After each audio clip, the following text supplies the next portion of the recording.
Well, it's really a pleasure to be back here in Bellingham. Can everybody hear me all right? I love coming over to this side of the mountains. It's so green.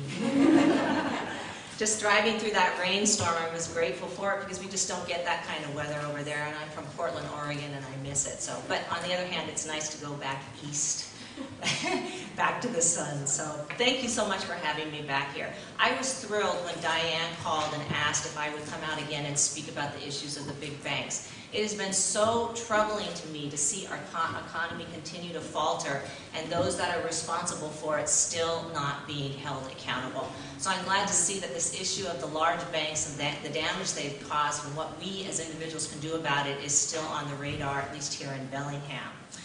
In Plan B, Recalibrating an Economy in Decline and Building an Economy in Balance, I described the 30-year system of divestiture that has allowed corporate America and Wall Street banks to decrease the power and wealth of average Americans while steadily increasing their own. 50 years ago, for example, Wall Street banks represented just 70% of the nation's GDP.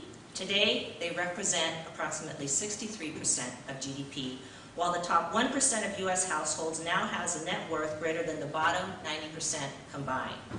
A huge disproportionate amount of our nation's wealth is now consolidated in the financial sector and those who control it.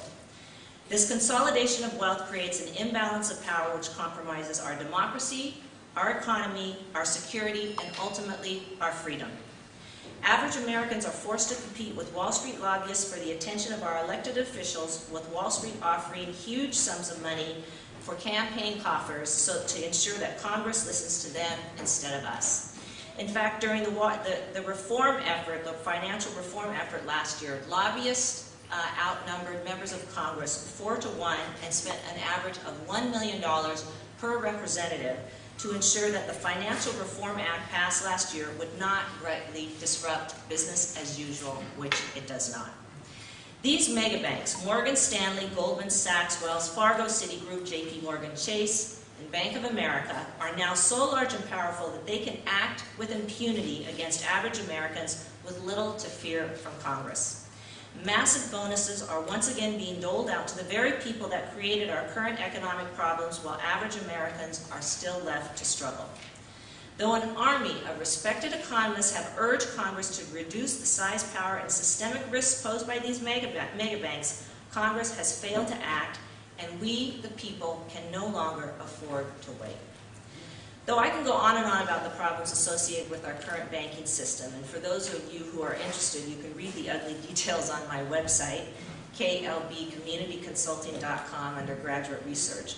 What I would like to focus on today are solutions, and what we as average Americans can do to affect meaningful change in the banking system and in our economy. While Wall Street would have you think that individuals are powerless in the face of overwhelming strength, the fact is that consumer spending by average Americans makes up 70% of the economic engine of this country. How and where we choose to use our money will influence the type of economy we have, including the power and influence of big Wall Street banks. If we choose to exercise our power, and we can choose to create the type of economy we need, one that will benefit the many rather than the few. In fact, it may be up to us to do so.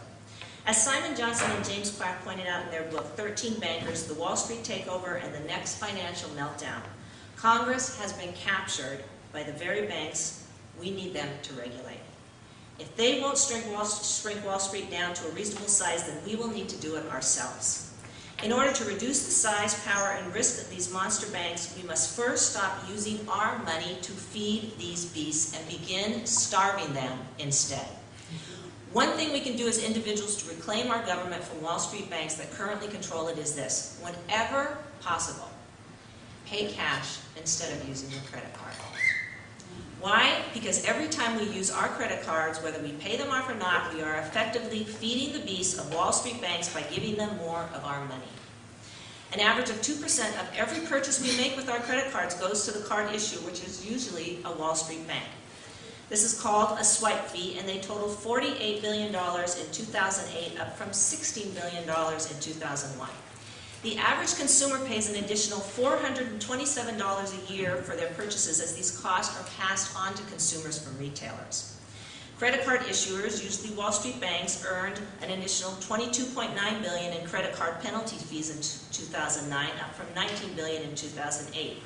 And the GAO estimates that U.S. credit card transactions amounted to $2 trillion back in 2007, most of which requires us to pay big banks high interest on our remaining balances.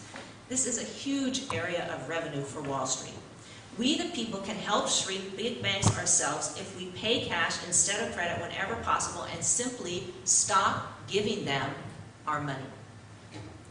When we pay cash instead of using credit, we are denying big banks the money they need to grow so big they can pay off Congress to write the laws that benefit them at the cost of us so they can take more of our money. The financial sector effectively enslaves us through the use of credit and debt with high interest on remaining balances that make us end up working for them. When we live beyond our means by using credit cards to buy things that we really cannot afford, we reduce the freedoms and options we have for our lives and commit a growing portion of our income to feeding these big banks instead of caring for ourselves, our communities, and our families. Using cash instead of credit as often as possible sends a message to Wall Street that we are no longer willing to pay by their rules.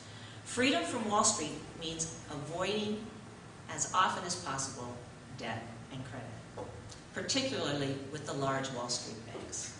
Community banks, that's another issue. Another way to shrink the big banks is to move your money out of them.